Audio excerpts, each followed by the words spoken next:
By the way, because I haven't said it yet, happy Father's Day to all the fathers in our midst. We are in part 2 of our Father's Day series, the final part of our Father's Day series. The main title hasn't changed. Here's my heart. The subtitle, though, I've added in because it's not the same as theirs. And as theirs, I mean not the same as the centurions, because that's who we looked at last week. Or you could argue not the same as my brothers or my sisters or my parents or my kids or anyone else in the faith for that matter, because your story and how you give your heart to God is not the same as the next person or the person after you. It's going to be utterly and completely different, even if it's 99.99% the same, because it's a relationship between you and God in you bearing your heart before him. So just in that fact alone, it's going to be different from the person next to you, because you're different from the person next to you. So we're going to look at a story in Luke chapter 8 this morning. A very similar story to the centurion story. Someone comes to God for help. There's someone in need. So someone goes to God looking for help. In this story, though, there's two people coming for help, and they come to God in very different ways. And there's a whole mix-up, and we've probably all heard this story before. It is the story of Jairus, the synagogue ruler. He's coming to Jesus for help.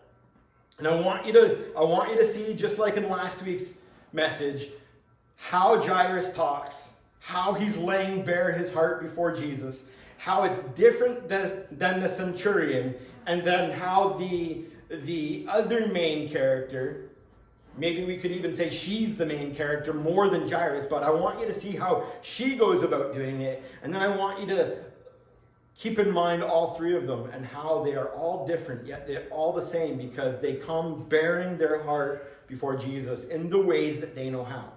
And that's the important part, bearing our heart before God.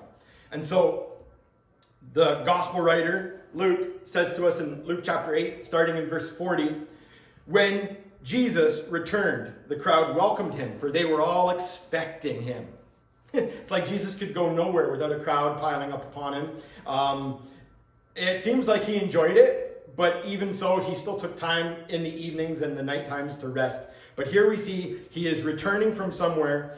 I believe the other Gospels, because this is a synoptic story. It is found in all three synoptic Gospels, Matthew, Mark, and Luke. Matthew, I believe, portrays him as coming from the land of the Gennesarets after he's rebuked the legion of demons from the man, and he is now coming back to Capernaum. Some say that he was teaching in Capernaum when this happened. There are different starting points to the story, but the story in itself is very much the same. He has returned, and the crowd welcomed him. They were expecting him. And then just then, I love sometimes how the gospel writers surprise us. Just then, there's this man, a man named Jairus. He was a leader of the synagogue. He fell down at Jesus' feet, pleaded with him to come to his house. Pleaded with him to come to his house. So Jairus, being the ruler of the synagogue, or a leader of the synagogue, was different than a Pharisee, or different than a Sadducee. A Pharisee would have just gone to synagogue, and he would have been what I'm doing right now. He would have taught you the Torah. Jairus was the leader of that synagogue. He was telling the people where to go, what to do, how to do it. Maybe even telling the Pharisee of the day, hey, we need to hear of this Torah. We need to hear of this law. We need teaching on that. And so he would run the spiritual and business affairs of the local assembly. He was a very important man, very high in standing in Judaism. And here he comes, not to a respected Jewish rabbi, but to what I have found to be a very cool phrase from the Chosen show that I've been watching, a street preacher. They call Jesus a street preacher. And so here he is, begging for help, even though he is high society, even though he is important, even though he has status and popularity, perhaps, amongst the Jewish people. Very similar to the centurion. Could have done whatever he wanted, whenever he wanted, could have had whatever he wanted, whenever he wanted, and yet here he is at the feet of Jesus, which for a guy in his position was very, very humiliating. He didn't fall down and bow to people. People fell down and bowed to him because he was the position of honor. And so he comes to Jesus in more desperation than the centurion does. The centurion walks up to Jesus and just says, I have a servant who's sick. And that's it. Jairus falls down at Jesus' feet, pleads with him, I need you to come to my house. Like, imagine a guy dressed in a 3-piece tux in the dirt, weeping on some guy's feet who's only wearing sandals and he's been walking in the dirt all day, and maybe the body odor coming from the soles of Jesus' feet, and Jairus' nose is right in that. And Jairus doesn't care. He's at the feet and he's begging Jesus to come to his house. The centurion never did that. The centurion, because of his position, just said, I need something from you. But Jairus, given his position, maybe he would have the same thoughts, but he doesn't. He is bearing it all. Like, I need you in my house now. Been there, done that. So, just in the first 2 verses, others laying their heart bare before God will not always look the same to you. I find it very easy as someone growing up in the church to say, oh, look at them. They're back at the altar again. Like as if all of last month wasn't enough. They're at it again this month. And then we go home and be like, yeah, well, they'll probably be at it again next month even. But from reading gospel stories, it shouldn't matter. Because they're laying their heart bare before God in the only way that they know how. Maybe in the only way that they grew up being taught. You go to the altar on Sunday, you give it all to God, and if you have to do it on a weekly basis, so what? It's a lifestyle of repentance. It's a lifestyle of bearing our hearts before God. But there I am as a child. Oh, yeah. Someone's got their hand raised again. They must have sinned again. Like as if it's my business to know what goes on between someone else and God. But here's Jairus in his position of influence, and he doesn't care. Doesn't care that maybe the rabbi is there. Doesn't care that his synagogue people are there. He's got his nose toe deep into Jesus. And he says, I need you to come to my house, because he had an only daughter, about 12 years old, and she was at death's door. Now we might understand a little more of the reasoning Jairus was more intense than the centurion. The centurion just came for his servant. Maybe it was a very well-respected servant. Maybe the centurion had him for a long time and didn't want to have to retrain someone. The stress that would involve in retraining my good servant who, does everything just the way I want him to. And so it was a big deal for the centurion, but it wasn't like a child. Here, Jairus' only daughter. We could assume maybe his only child, 12 years old, at death's door. And so Luke tells us that while they were going, the crowds were nearly crushing him.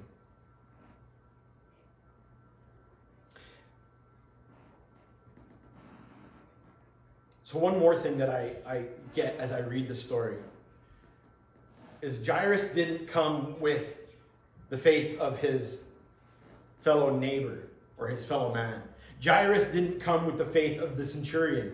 Jairus could have gone and said, hey, I heard the centurion in Matthew's gospel.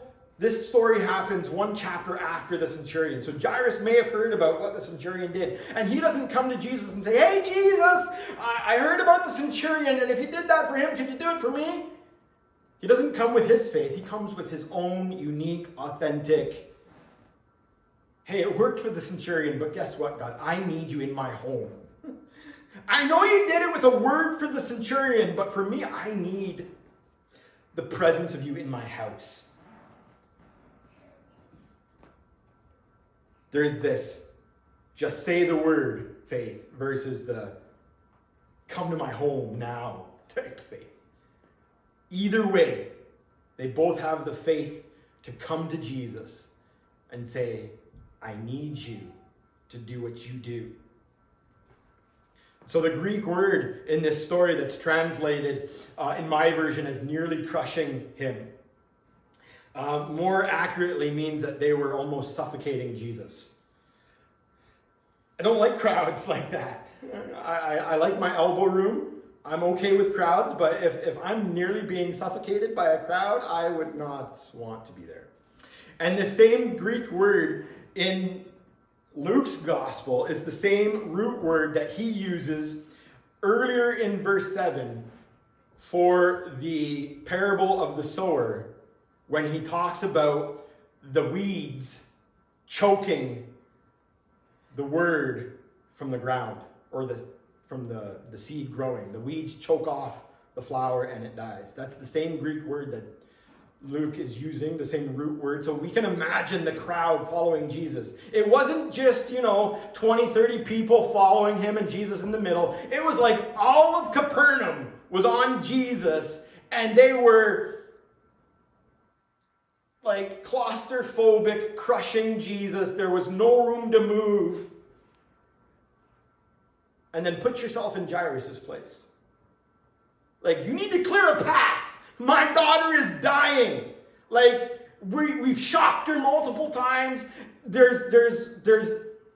She might even be gone by the time we get there. Move out of the way. I need the rabbi to come to my house. But there they are, all frantically trying to get to Jesus because Jesus is popular. People want to see the street preacher. And then it gets worse for him. It doesn't get better. The crowd doesn't dissipate. Nothing changes except it gets worse. A woman, then, suffering from bleeding for 12 years, who had spent all she had on doctors, yet could not be healed by any, approached from behind and touched the tassels of his robe. Instantly, her bleeding stopped.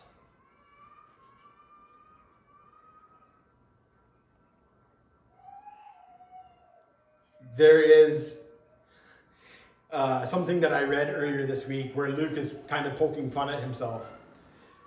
Because none of the other stories mention that she couldn't get healed by any of them. The other stories just mention that she spent all she had on doctors. And then they transitioned to she approached from behind, touched the robe, and got better. But Luke, the doctor, none of the doctors could fix her. Maybe even including himself. And so the guy I was reading says Luke here has some humor because he's poking fun at his profession, saying he wasn't educated enough to heal, and yet there she is with Jesus, and then instant, it's like, oh, good grief, why am I even a doctor, and the other gospels don't reference it. So you can see a little bit of the personality behind the writer. Even though they're being inspired by the Spirit to write what they're writing, there's still the personal personality behind their stories. This woman comes up, doesn't say a word, doesn't look Jesus in the face, doesn't fall at his feet, doesn't say anything. My envisioning of the story is she's on her hands and knees, crawling between the feet, getting bumped, getting kicked, getting stepped on maybe, bruises on her hands because of where she's placing them. And she finally finds the robe of Jesus. I'm sorry, but from watching historical videos of the New Testament era, they all wore the same. How can you tell a pair of jeans from a pair of jeans? It's like, no, those weren't his. No, that wasn't his. How many times did she grab someone by the robe and get kicked maybe? Hey, let me go, woman, what are you doing? And first of all, she's not even supposed to be in public. The Mosaic law forbade her from being in public while she was bleeding. Talk about different. The centurion, God, my servant's ill. Cool. I'll come to your house. No, just say the word. Jairus running, maybe skidding on his knees, falling face first at his feet. Jesus, my daughter is sick. Come to my house. Well, there's a huge crowd. Wait a minute. There's this woman now. So her heart isn't being laid bare by her words. Her heart, from what I can see, is being laid bare by her impressive action. The guts to say, I don't care about the Mosaic law. I want healing. The guts to say, I'm going to push through this crowd no matter what it takes. I don't care how many times I'm going to get kicked, stepped on, bruised, or beaten. I need Jesus. I'm just going to touch him. And then as if Jairus doesn't have it bad enough, Jesus stops. Who touched me? Remember, he's being suffocated from the crowd. Who touched me? Jesus asked. And after they all denied it, Peter said, Master, the crowds are hemming you in and pressing against you. As if to say, Jesus, I don't mean to be rude, but are you blind? Everyone is touching you. Like, what a dumb question. Let's keep going. And Jesus is like, no, wait. Someone has touched me. So I keep bringing back Jairus because I don't want you to forget about him. I don't want you to forget about the guy who fell at his feet. I don't want you to forget how he might have been feeling. What was he thinking? Or how could Jesus ... fill in the blank. How could Jesus treat the centurion better than me?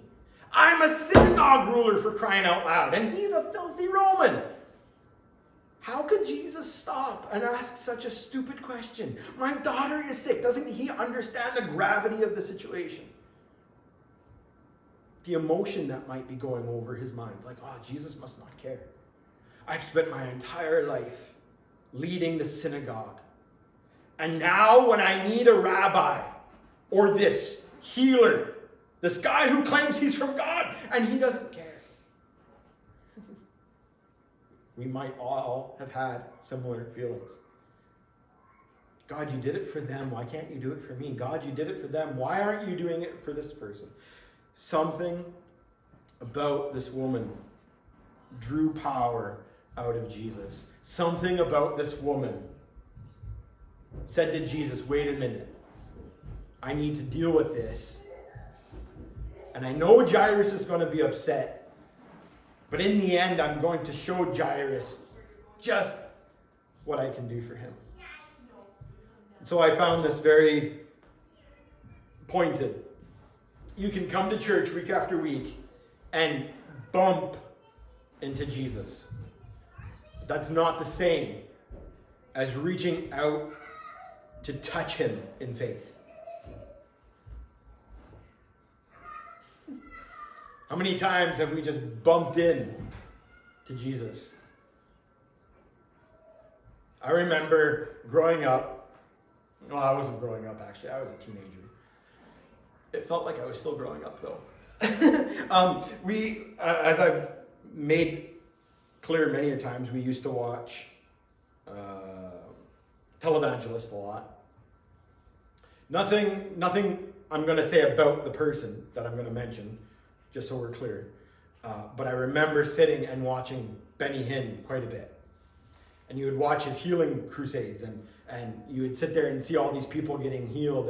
And then you would hear Benny Hinn saying to the crowd, Jesus is here, reach out and touch him. And I wonder how many times, like in those moments where we would just bump into Jesus and not reach out and touch him with the same faith that this woman had.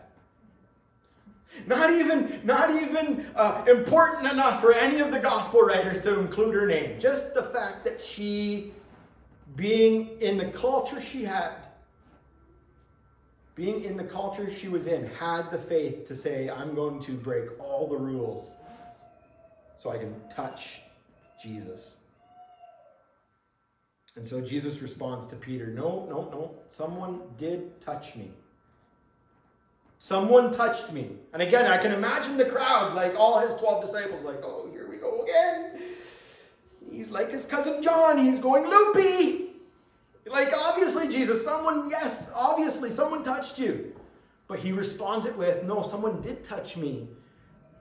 I know that power has gone out from me. So it was different than just people bumping in. And how many of those people bumping Jesus maybe had something they needed healing for and never got anything? I don't understand the context of the story. I just know that something about the woman when she touched Jesus, healing power flew out of him into her, and all of the gospel writers tell us she was instantly healed. And so then when the woman saw that she was discovered, she came trembling and fell down before him in the presence of all the people. She declared the reason she had touched him and how she was instantly cured. But what about Jairus? I'm sorry, if I was him, I may have grabbed Jesus by the hand and started to run. Or the opposite. I may have just given up and said, fine. You don't want to come to my house. A woman is too important for you that I'm going to just go home and leave. I'll figure it out on my own.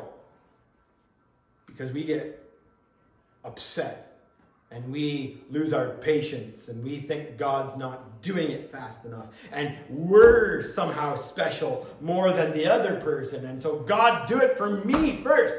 Then you do it for them. Don't do it for them first and then me. No, I came to you first. I need it. But there was reasons why Jesus stopped, because he could have let the woman go. He could have just kept on walking, said, oh, someone touched me, yes, and they're cured. Let's keep going, Jairus. I don't have time for that. We need to deal with your daughter. But he didn't, because he wants to encourage the woman, just like he wants to a little bit encourage Jairus. So Jesus did this so that she would know that she was healed. She probably felt the healing. She probably instantly saw the healing when, you can tell, like, hey, I stopped bleeding. My cut is no longer gooey or whatever. She may have had some reason to know she was cured. But Jesus wanted to encourage her from the healer that, yes, indeed, she is healed. So when Jesus said, your faith has made you well, it is showing the woman that it really wasn't touching the clothing of Jesus that healed her. It instead was her laying it bare before God. Her faith healed her. You can touch Jesus all you want. It's not going to do anything for you. It was her faith in the ability of Jesus that healed her. And then he also does this so that Jairus could be encouraged. Be encouraged, just go to his house. That would have been encouragement enough to stop the shenanigans. Stop letting the crowd bump you and just say, okay, crowd, get out of the way. I'm going to Jairus' house. Woman, don't touch me. I'm on my way. I'm in a hurry. That would have been encouraging enough, but no, let the woman touch you. Let her get healed. Let her stop you. Let him turn around and say, you're healed, woman. Yeah. How is that encouraging to Jairus?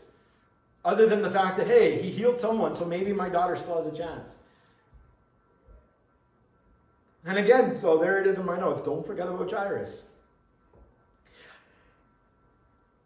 There he still waits. Crowd pressing, woman healed. The thoughts that he must have had towards now this woman. And now also towards God. Well, the nerve of that woman to jump in line and take my healing. The nerve of God to give my healing to someone else. I don't know what he may have been thinking. But I do know that God is never slow. But he often seems slow to the person suffering. And that's something hard to take and grasp. When we want God to move, move, God, but why are you so slow? He's never slow. And he says, "Daughter," he said to her, "your faith has made you well. Go in peace."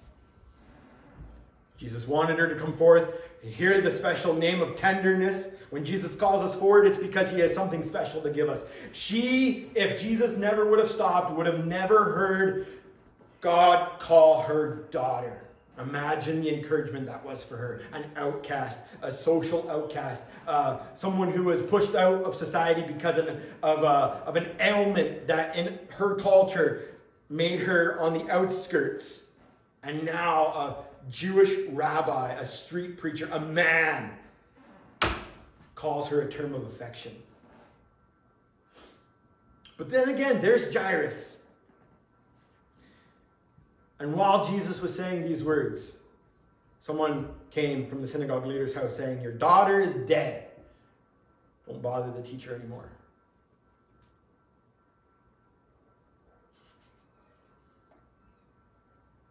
You imagine now, he's there weeping and pleading and crying, "My daughter, my daughter, my daughter." Jesus, hurry up, come on, forget about the woman. She's a woman. Who cares about a woman? Let's go, come on. I'm the synagogue leader. Why are you dealing with all these people? I need you. And now, good grief, Jesus. You had all this time. Now look at it. The whole point of why I came to you is gone. She's dead. Doesn't say any of that in the text, but you can assume that that's how Jairus felt. But what I love about the text is it doesn't tell us any of that, even though we can assume it. And when Jesus heard all of that, so that Jairus wouldn't go down that rabbit hole, he said, "Jairus, don't be afraid." He knew Jairus was thinking it. He said, "Jairus, don't be afraid. Only believe, and she will be made well." I don't know about you, but that statement alone is enough to take you down a rabbit trail no matter what Jesus tells you. You get a bad news from the doctor, you get a bad report, you get anything negative in your life, and it's just... So we can imagine how Jairus' heart sank when he heard the statement, "Your daughter is dead." He must have thought, "I knew this took too long.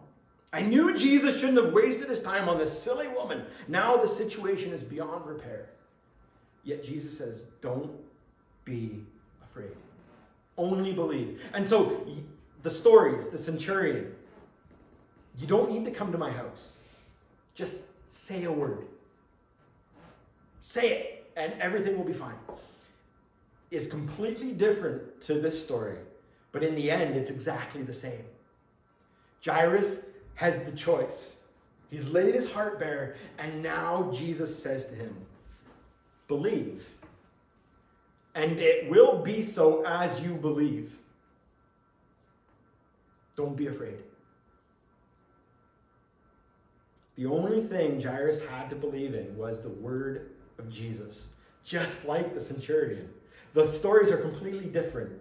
The way they present themselves are completely different. But after we've laid our heart bare before God, the results are exactly the same. Do you believe him or not? Everything else told Jairus that his daughter was gone forever. Or everything else told Jairus, "My daughter's gone forever." But Jesus told me not to be afraid. This was both the best place to be and the hardest place to be for Jairus. Yeah, it's awesome when God speaks a word to us. But it's also normally not the greatest place to be because we're needing that word from God when he's sharing that word with us. And so this word from Jesus to Jairus, "Hey, don't be afraid." Oh, yeah, thanks God for that word. But really, not the greatest time for it. You could have done something earlier, but he didn't. So if you read the story further, they finally make it to the house. It's been a while because the family has had time to gather friends. The friends have had time to get their instruments. They've all had time to change into their mourning clothes. And they're weeping and crying over a 12-year-old girl laying dead in her bed. So it's been a while. We don't know the distance traveled. But unfortunately for Jairus and the family, it's been a while. And Jesus gets there and gets irritated that the crowd is weeping and crying. And he says to them, "Stop. She's not dead. She's sleeping." And again, they're probably like, "Do you know what you're talking about? Are you blind, God? Are you blind to my situation? Like, I've laid my heart bare. You should know. The word tells me that you hear me, but are you," excuse the language, but are you stupid? Jesus is like, "Yeah, no, I'm not. Please leave the room. Apart from the parents, Peter, James, and John, the rest of you I want gone. Now, into the house." Jesus does what Jesus does best. He pauses for a moment, maybe talks to his Father, because he makes very clear in the Gospels he does nothing apart from what he hears his Father tell him to do. And so he pauses, and his Father in heaven says to him, I want you to speak to the girl to get up." And Jesus is like, "Okay, little girl, get up." "Huh? Mommy? Daddy? Why are you crying? Why are you in black? What? Who died?" And then she gets up, they feed her, the family rejoices, and Jairus is encouraged again.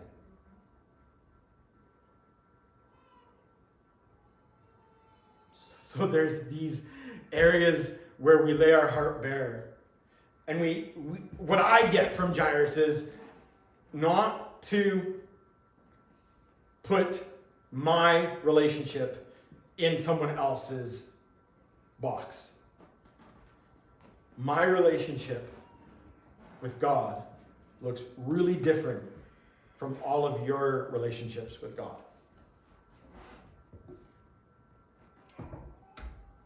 Then, after I try not to compare my relationship with your relationship, I then also have to say, okay, God, you can work how and when you will to work. I know you want to work, but the way you work won't be the way you worked for them. Because what they needed is different than what I need. And so how you work for them will be different than how you work for me.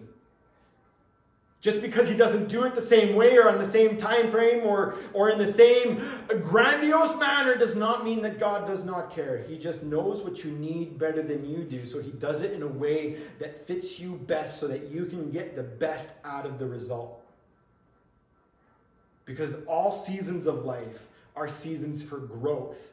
And if God does for you now what he did for someone then you're going to think, perhaps, because I've thought this way, that God will do it that way all the time for all peoples. And then when God doesn't do it that way for the next person, you lose faith and say, God, why didn't you move the way you move?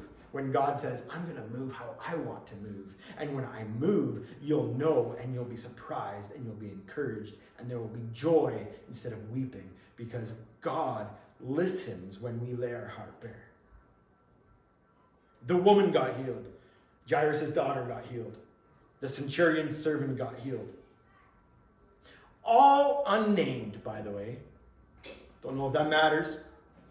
But all the characters who got healing, unnamed.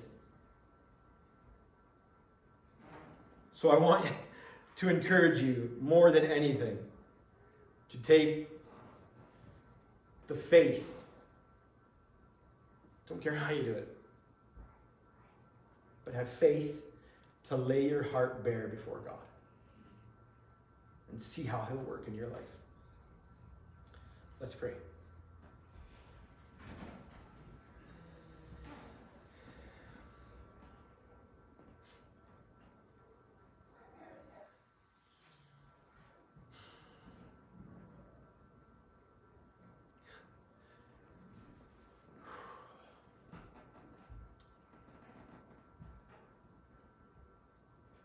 Jesus, we thank you. We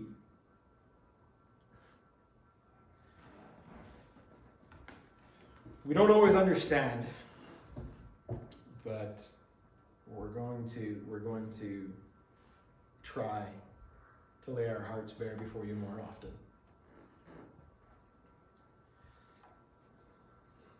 We ask today, in accordance with our story, would you please show up? Would you please move? Would you please do what you promised you would do? Because God, we've been laying our hearts bare. Some maybe longer than others. We've laid our hearts bare the best we know how. So God, please show up. In Jesus' name we pray. Amen.